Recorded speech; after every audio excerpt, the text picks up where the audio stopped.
Pembahasan berikutnya tentang sunnah-sunnah mandi wajib. Yang pertama sunnahnya membaca bismillah. Rasulullah sallallahu alaihi wasallam bersabda, "Kullu amrin dzibalin la yubda'u fiha bismillah bi bismillah fahuwa aqta." Segala sesuatu yang memiliki tujuan, perkara yang penting, apalagi ibadah, namun tidak dimulai dengan bismillah, maka itu sia-sia. Yang kedua berwudu. Kalau orang habis hubungan suami istri mau mandi, dianjurkan bagi dia untuk wudu terlebih dahulu. Walaupun dia mau mandi, tapi disunahkan wudu terlebih dahulu. Karena idza ightasala minal janabah bada'a faghasala yadayhi tsumma yatawadda. Rasulullah sallallahu alaihi wasallam kalau beliau mandi janabah, maka beliau cuci tangannya dulu baru dimulai dengan wudu terlebih dahulu. Jadi sebelum kita nuangkan air ke atas kepala, cuci tangan, kemudian berwuduklah terlebih dahulu. Memijit-mijit sama dengan wudu ya. Ya yudalik, tadrik, sunnahnya itu tidak hanya mengguyur air atau kalau kita pakai shower misalkan air sekedar turun, enggak. Diusap-usap, dipijit-pijit. Ini salah satu sunnah Rasulullah sallallahu alaihi wasallam. Kemudian mendahulukan yang kanan karena Rasulullah sallallahu alaihi wasallam dalam hadis Aisyah, yuhibbu tayammuna, beliau itu suka mendahulukan bagian kanan fi tana'ulihi, ketika memakai sandal beliau pakai yang kanan dulu, wa tarajjulihi, dan ketika beliau menyisir rambutnya dimulai dari kanan juga, wa tuhurihi, dan ketika beliau bersuci, wa fi sya'nihi kulli, dan di setiap keadaan beliau, setiap aktivitasnya. Yang kelima mengulang-ulang 3 kali. Jadi tsumma yasubbu ala ra'sihi thalatha ghuraf, lalu menuangkan di atas kepalanya 3 gayung. Ini sunahkan ketika wudu, kita udah wudu ya, kemudian kita mandi wajib dari atas ke bawah, nanti kedua kali, ketiga kali, sunnahnya 3 kali. Menghilangkan kotoran sebelum mandi. Artinya kalau ada najis atau ada darah haid di situ yang tersisa di anggota badan, misalkan dari darah haid atau dari nifas, atau kalau habis hubungan suami istri ada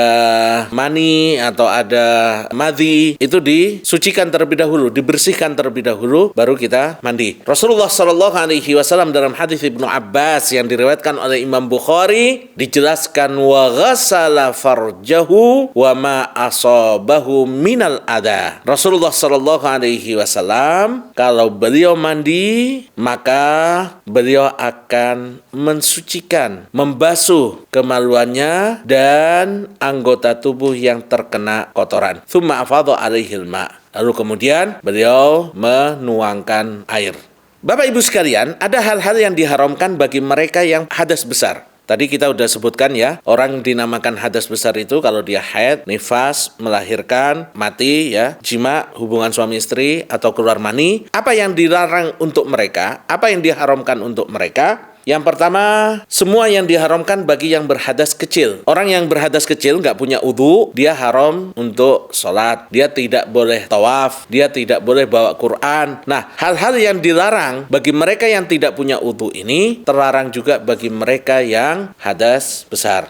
Kemudian dilarang untuk berdiam di masjid. Sebagaimana sabda Rasulullah sallallahu alaihi wasallam, fa inni la uhillul masjida li haidin wala junubin. Aku tidak perkenankan, aku tidak bolehkan masjid itu bagi orang yang haid atau yang junub, kecuali dia sekedar lewat, wala junuban illa abiri sabirin hatta taghtasilu. Jadi jangan masuk ke masjid kalau kalian dalam keadaan junub, kecuali kalau kalian sekedar lewat, nyebrang, maka ini tidak ada masalah. Lalu dilarang juga membaca Al-Quran.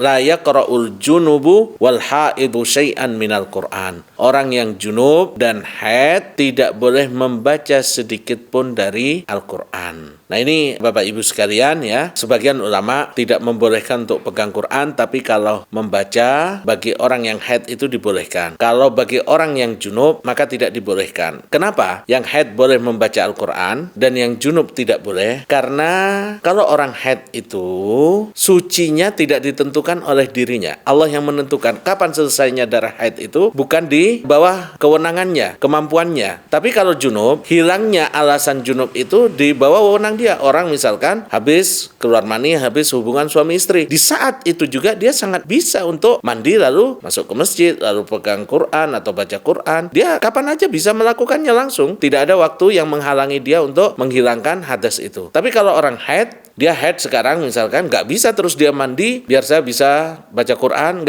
nggak bisa. Allah yang menentukan kapan berakhirnya darah haid dia. Jadi di mazhab Syafi'i ini dilarang orang yang haid dan junub untuk membaca Quran, tidak hanya pegang tapi membaca juga. Sebagian ulama melarang yang junub untuk membaca Al-Quran, sementara yang haid boleh. Kenapa dibedakan? Karena orang yang junub dia dengan sangat mungkin menghilangkan larangan itu, dia dengan sangat mungkin kapanpun saja langsung mandi, dan larangan untuk sholat dan macam-macamnya bisa langsung hilang. Tapi kalau haid itu sangat panjang waktunya, dari 3 hari, 5 hari, seminggu, 10 hari, misalkan panjang sekali, dan itu bukan di bawah kendali manusia, maka mereka oleh sebagian ulama dibolehkan untuk membaca Al-Quran.